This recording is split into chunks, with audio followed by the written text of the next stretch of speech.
Là, bonjour à toutes et à tous, bienvenue dans le podcast là sur Salut Big Rusty. Aujourd'hui, on va parler du planning potentiel de l'UFC pour la deuxième partie d'année. Vous le savez, on en avait déjà parlé. Là, on est un peu dans le creux de la vague du côté de l'UFC pour le 30e anniversaire de l'organisation.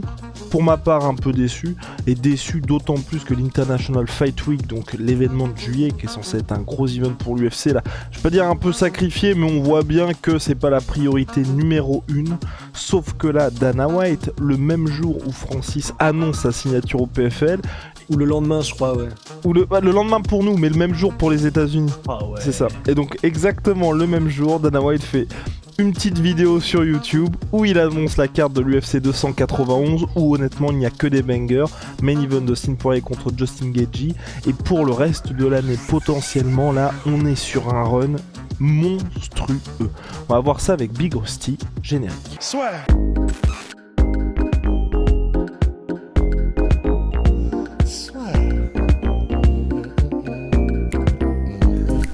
Paris sur le MMA avec Unibet. Quelle sera l'issue du combat? Une soumission? Un KO?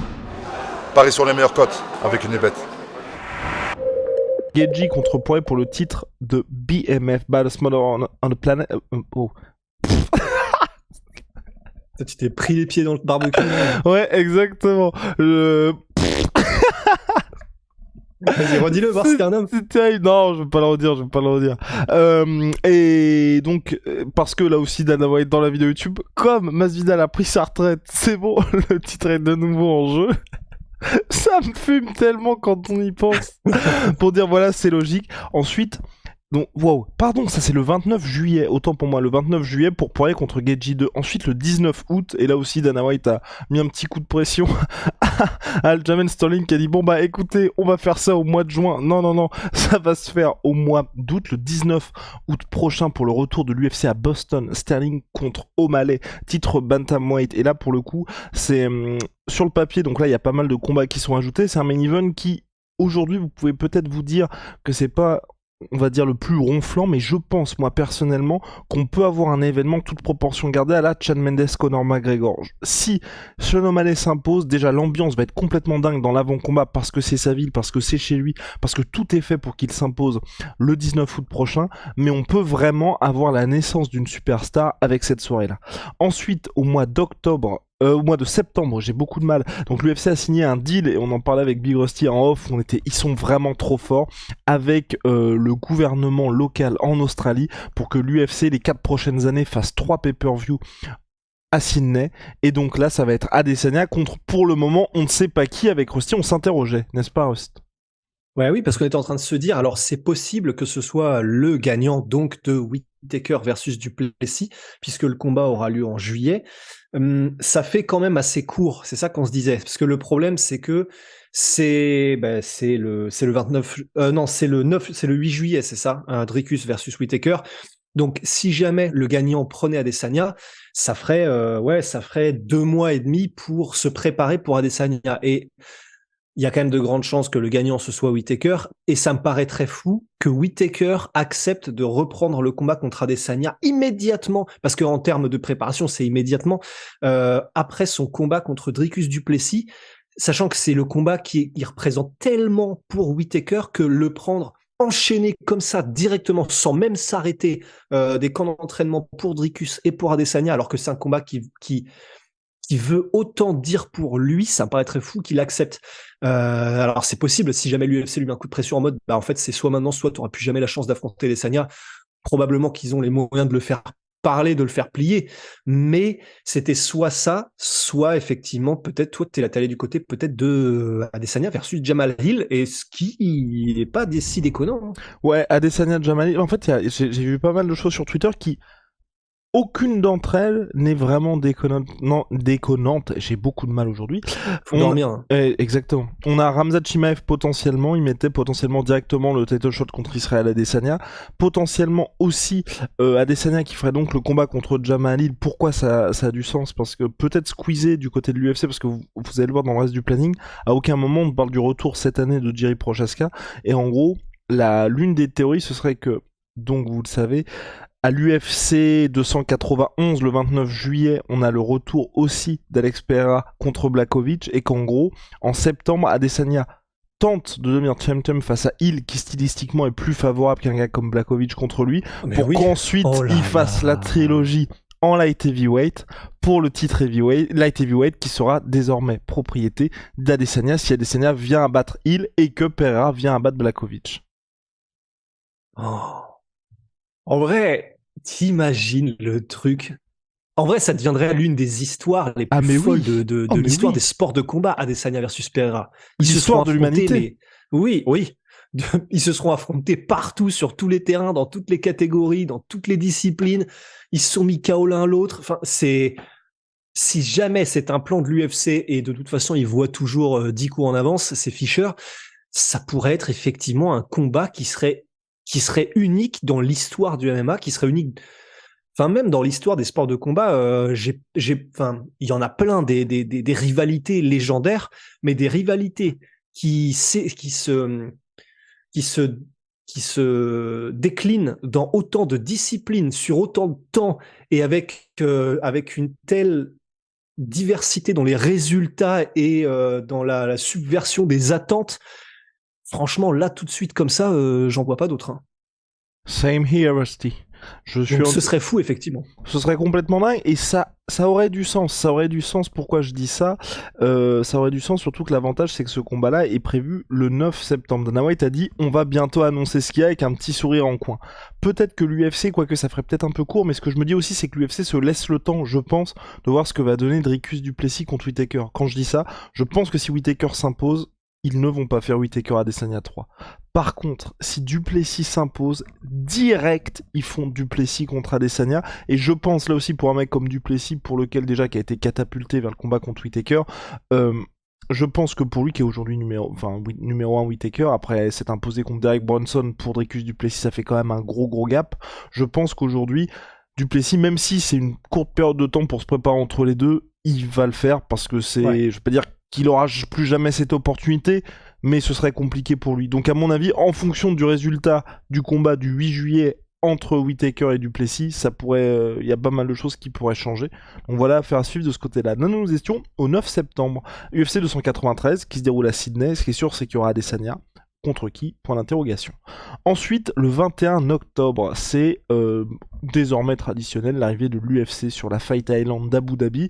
Ce qui est sûr, c'est qu'on aura Islam Makhachev en lightweight, mais contre qui? Parce que là, pour le coup, il y a pas mal d'options possibles. À commencer par Volkanovski, mais ça fait peut-être un petit peu rapide, puisque lui combat le 8 juillet à l'International Fight Week, c'est lui le main event contre Yair Rodriguez, et sinon, le vainqueur de Dariush contre Oliveira, peut-être, et les deux s'affrontent au mois de juin, UFC 289 à Vancouver. Ouais, c'est pour ça, probablement, je vois mal comment ça pourrait être autre chose que ces deux-là, parce que ce sont les deux avec lesquels il y a une histoire potentiellement, et puis dans tous les cas, même si c'est Dariush, ça fera à la limite du sang frais, et puis il aura battu Oliveira, donc ce serait parfait. Mais ouais, même pour Volkanovski, effectivement, ça fera un battement de, du coup, de 3 mois, enfin, ouais, un truc grosso modo 3 mois. Août, septembre, ouais, même un peu plus.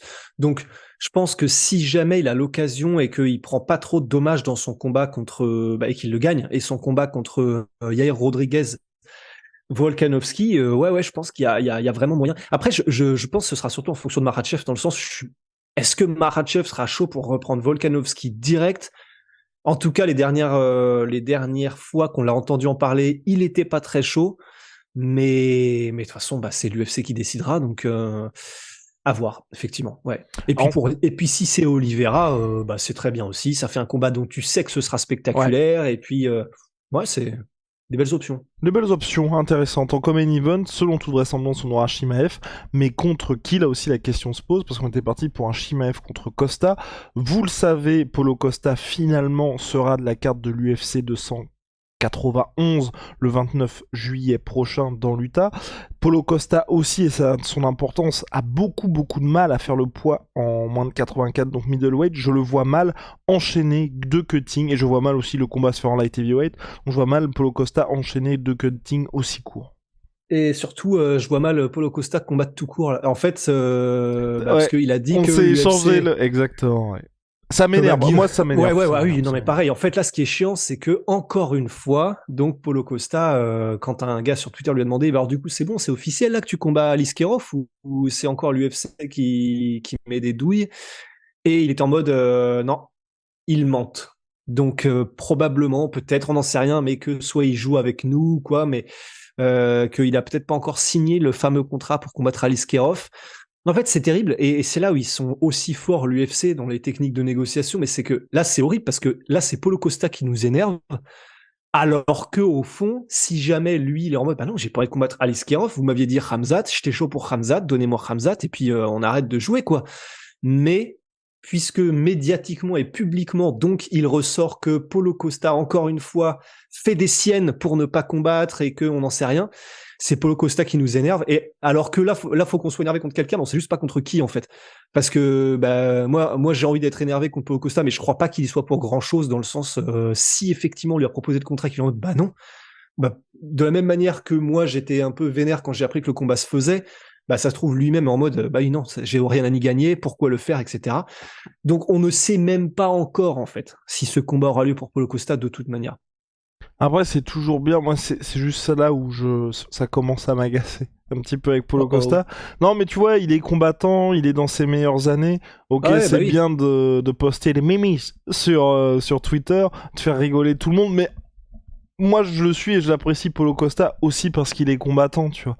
Et j'aimerais Ouais. bien qu'il soit un petit peu plus actif, et puis surtout de se dire qu'aujourd'hui, comme on avait... Enfin, Paulo Costa, ouais, il y a une stat qui est sortie, Rusty, il a aucune victoire sur un combattant actuellement dans le roster UFC.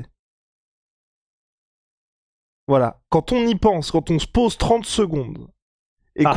qu'on s'assoit bien, qu'on se dit le mec est 5ème mondial et actuellement il a battu personne qui est dans le roster UFC. Ouais, c'est vrai que ça la fout mal. Parce que oui, certes, il a fait un très gros combat contre Marvin Vettori, mais en plus, c'était un combat... les conditions du combat étaient quand même assez charlatanesques. Donc le combat était beau, mais il s'est ramené avec 10 kilos de trop aussi, donc ça aide. Donc ouais, non, je suis d'accord avec toi. Ouais. À la limite, c'est vrai que sur ça, par contre, on a le droit d'être frustré et que ça nous énerve parce que bah ça, c'est comme disait Cowboy Cerrone, en fait, t'as un job quand t'es combattant, c'est même pas limite d'arriver avec un certain niveau au combat, c'est juste de faire le poids et de rentrer dans la cage.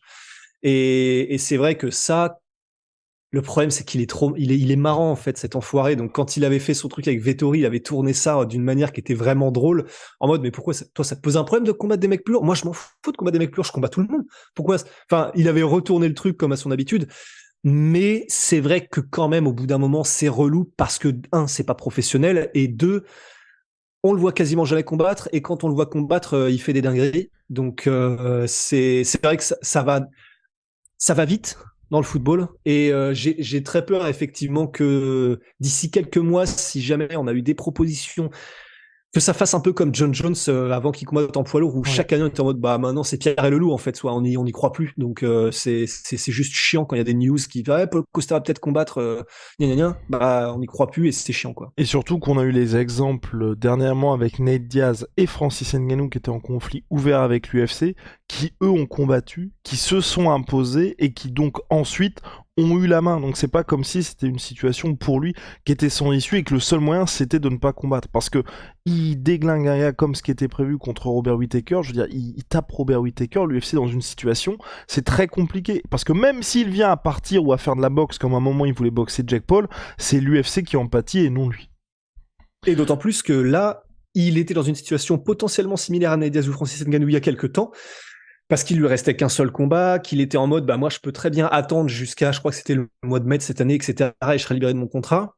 Mais selon toute vraisemblance, il l'a pas fait et il a re-signé un nouveau contrat. Donc en plus, c'est vrai que c'est frustrant parce que tu dis, bon bah donc c'est bon. En fait, si tout se passe bien, bien sûr l'UFC peut mettre des douilles en te mettant un mec qui est même pas classé, ce qu'ils ont fait. Mais c'est vrai que si tu re-signes, je sais que c'est cruel ce que je vais dire, mais si tu re-signes et que donc après tout ça, t'es en mode bon bah ok, je reviens avec vous, c'est bon, j'ai signé mon contrat et j'y vais. C'est pas que t'es obligé de rien, mais c'est quand même un peu différent quand tu recommences à faire des siennes alors que t'as eu l'occasion de vraiment quitter le navire quoi. Complètement d'accord, Birosti. Avançons. Avec, donc là, on était à l'UFC 294 du mois d'octobre, avec les deux bangers annoncés. Je m'inquiète quand même potentiellement pour ça. Donc on a novembre, décembre, c'est ce qui se trame aujourd'hui. Dana White en a récemment parlé. Donc on aurait John Jones contre Stipe Miocic au Madison Square Garden, UFC 295 à New York, le dernier combat de la carrière de John Jones. Il le veut, il en a déjà parlé. Donc selon toute vraisemblance, ça ne dépend que de Stipe Miocic. Et donc moi aujourd'hui je suis dans une situation où je me dis c'est sûr qu'on aura John Jones. La question c'est est-ce que ce sera Miocic ou Pavlovich, ou en gros un autre lourd face à John Jones, mais il y a tellement d'éléments qui sont réunis pour que ce soit le dernier combat de John Jones et que ça se passe très bien, que je vois mal l'UFC gâcher cette opportunité, surtout au regard des chiffres qu'on fait. L'UFC de mars de John Jones, plus gros pay-per-view en un an de la part de l'UFC et 5e plus gros total en termes de billetterie dans l'histoire de l'UFC. Bah ouais, d'autant plus que Miocic, il a un passif avec l'UFC d'avoir un petit peu clashé quand même et d'avoir voulu aussi défendre ses intérêts. On se souvient que je crois que c'est quand il avait affronté Overeem ou un truc comme ça et qu'il était moins bien payé qu'Overeem en tant que champion, il avait grincé les dents et a raison. Mais donc voilà, il a un passif avec l'UFC d'avoir un petit peu tapé la tête et d'avoir fait du front contre front. Donc on ne sait pas, les relations ça va, ça vient et peut-être que l'UFC maintenant est en très bonne relation avec Miocic, mais n'empêche que il n'a pas une relation qui est complètement parfaite non plus, en tout cas historiquement. Et d'un autre côté, je pense que là, ils savent, l'UFC, qu'ils ont les cartes en main pour, de toute façon, tu mets John Jones contre mon boulanger, ça marcherait, puisque c'est le dernier combat contre Joe Jones, qui ressort d'une performance contre Cyril Gane qui est absolument extraordinaire. Donc, avec Stipe ou sans Stipe, ils n'auront aucun problème à cartonner avec un event sur lequel il y aura le dernier combat de John Jones. Donc, s'il est trop gourmand ou qu'il est un peu relou en négociation, en tout cas à leur sens, l'UFC, bah, ce sera chiant pour John Jones parce que lui, ce qu'il veut, c'est un gros nom pour finir sa carrière. Et quel meilleur nom que Miocic si ce que tu veux, c'est un nom historique. Mais je pense qu'au bout d'un moment, si ça patine trop dans les négociations et que ça se moule trop, bah, je pense que John Jones lui-même sera en mode, bon, bah, tant pis pour Miocic, en fait. Il aurait pu avoir un payday à plusieurs millions. Bah, c'est pas Rich qui l'aura, puis il va se faire foutre, quoi. J'aurais pas pu le dire plus poliment, Birosti. Et puis surtout que Mineur Stipe Miocic, il reste sur une défaite contre Francis Ngannou en mars 2021, donc le temps passe quand même. Et pour finir en décembre, c'est le souhait de Dana White, le souhait de toute la planète MMA, le grand retour de Conor McGregor pour l'UFC 296 contre Michael Chandler. Apparemment, McGregor l'a dit aussi, sa situation avec l'USADA, donc l'agence antidopage américaine, est résolue.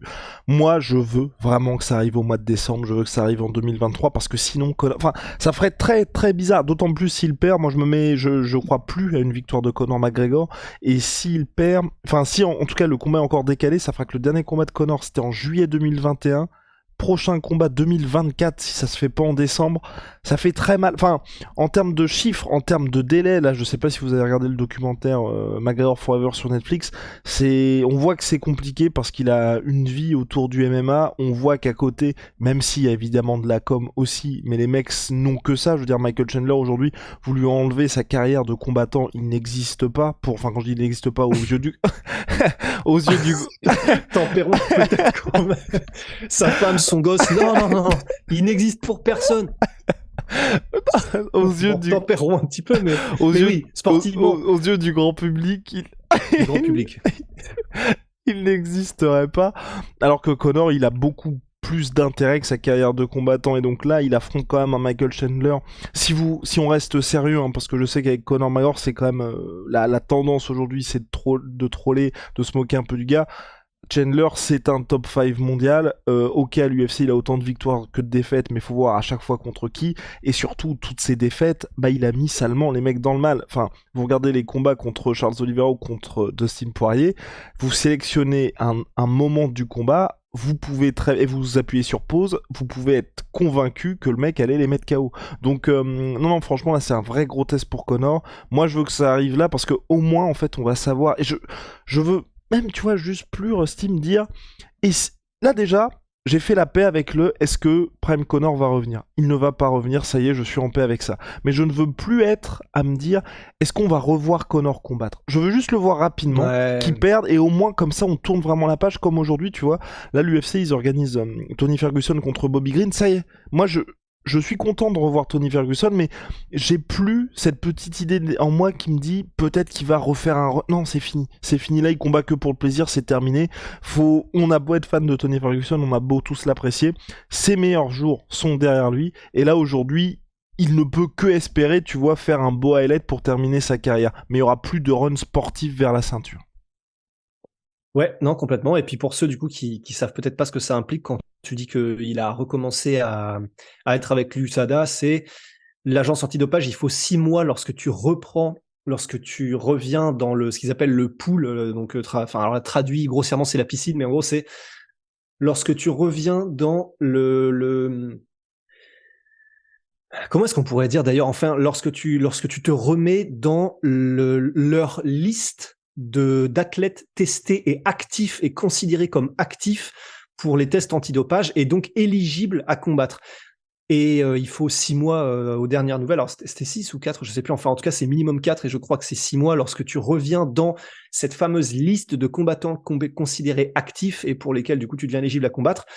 Donc, c'est pour ça qu'on parle de minimum fin novembre, si ce n'est décembre. C'est parce que, donc, si on prend ce délai en compte, et que là, il est effectivement bien revenu dans le pool de test de l'USADA, il sera tout simplement pas éligible à combattre avant.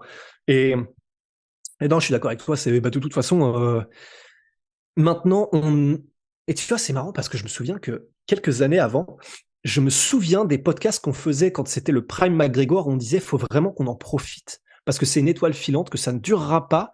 Et je crois que c'était dans le podcast pour Alvarez, on se disait, faut vraiment qu'on profite de ce qui se passe maintenant, en fait. Parce que ça ne peut pas durer un Conor comme ça, parce que c'est un conquérant, parce que machin. Voilà, là, on en a bien profité et on en est au moment où, comme tu le dis, on a fait un peu la paix avec revoir le Conor magicien, etc. Là, on est plus dans la phase, effectivement, un peu plus peut-être Tony Ferguson, un peu plus BJ Penn lors du début, de la fin, où on a juste envie de croire un peu à la magie, mais pas qu'il gagne nécessairement, juste qu'il arrive à faire des trucs de fou, le temps de quelques gestes, le temps de quelques minutes, et puis voilà quoi. Et là, puis que ça crée quelque chose de fou le temps de quelques semaines avant. Mais oui, et puis là, juste une victoire. Pour moi, juste une victoire contre Chandler, tout le monde oubliera ce qui s'est passé. Parce que rendez-vous compte, le mec a une double fracture traumatisante, vous revenez après 2 ans en ayant survécu à ça. Faut que je me calme, moi. Vous arrivez à revenir, parce que par exemple, Chris Weidman n'est toujours pas revenu. Anderson Silva, à partir du moment où il a eu cette fracture-là, n'est jamais revenu au niveau qu'il avait précédemment. Conor revient, tape Michael Chandler qui est top 5. C'est, en soi, ça vaut pas une ceinture bien évidemment, mais c'est une fin en apothéose pour un mec comme Conor McGregor. Et tu vois, juste ça, pour moi, la boucle sera bouclée. Et là, vous avez vu, il a fait tout un documentaire en 4 parties sur toutes ces années assez compliquées. Ne serait-ce que l'histoire du retour de Conor McGregor entre le moment où il fait sa double fracture et le combat contre Chandler, et qu'en plus ça se passe bien contre un mec surentraîné qui est en plus hyper actif à l'UFC, là on pourra vraiment dire, même la nouvelle génération qui découvre Conor McGregor aujourd'hui, que c'est un véritable athlète, parce que ce sera vraiment une gageure quand même, revenir contre Chandler, réussir à le battre avec tout ce qu'il a vécu entre temps, Conor McGregor, et même, tu vois, montrer aussi, c'est ce que moi je regrettais un peu dans le documentaire Netflix, c'est qu'il n'y ait pas une vraie qu'on nous montre pas vraiment tous les excès de Conor. Il en parle, il suggère ça, c'est vraiment, on est très en surface, mais on voit pas exactement ce qui se passe. Alors que là, vous voyez très bien Conor, toutes ses stories, vous voyez la différence de niveau de vie entre un combattant MMA à part entière et Conor McGregor, ne serait-ce que revenir à ça, se dire, vous pouvez être combattant MMA 5 semaines avant d'affronter Michael Chandler et quand même le battre, rien que ça, ce serait complètement dingue. Mais bon, il y a aussi la réalité du terrain qui, oui. Je pense que ça sera compliqué pour Michael Chandler, mais voilà, pour moi ce serait superbe. Pour l'UFC aussi, je pense que ça permettrait de finir cette année, cette 30e année en apothéose. J'y crois de la part de l'UFC, et d'autant plus qu'avec le PFL, là, il faut qu'ils mettent les points sur les i. Ils disent, bon, les gars, on vous a laissé jouer avec vos crottes de nez 30 secondes, maintenant on va montrer qui sont les patrons. La récréation est finie. Ouais. Non, c'est pour ça. Et en plus, c'est terrible parce que là, il y a le Ultimate Fighter qui va bientôt commencer. Il commence là, je crois, en fin de ce mois-ci. Donc, vous pouvez être sûr qu'il va y avoir des perles de Conor McGregor, qu'il va y avoir des moments légendaires. On va être comme des groupies. On va être comme dirait dans Reservoir Dogs, comme une volée de pucelles dans le dortoir. Donc, on va kiffer. Et c'est pour ça que, voilà, profitons aussi de ce dernier run. Ne serait-ce que l'extrait là, où il fait... Donc moi je vais peut-être te combattre je sais pas, c'est Conor qui dit ça à Michael Chandler pour je sais pas, peut-être à 84 kilos, qu'est-ce que t'en penses? Et Chandler qui fait 84 kilos, bah moi je suis prêt, toi tu veux 84 kilos? Et Conor qui fait comme ça en même temps, qui marche, qui ne le regarde même pas. Mais tu feras ce qu'on te dit, tu feras ce qu'on te dit, de toute façon. Et c'est tellement stylé, et c'est horrible, mais tu peux pas t'empêcher de trouver ça stylé. On peut ne pas l'aimer, Conor McGregor, mais ses phases, ses punchlines et le charisme, bah, qu'on l'aime ou qu'on l'aime pas, c'est là et c'est ce qui fait vendre. Quoi. Allez, réponse d'ici. Quelques mois, Big Rusty. Shout out, I'm a sweet pea. I'm a sweet pea, my sweet protein. Moins 30% sur tout my protein avec le code la sueur. See ya.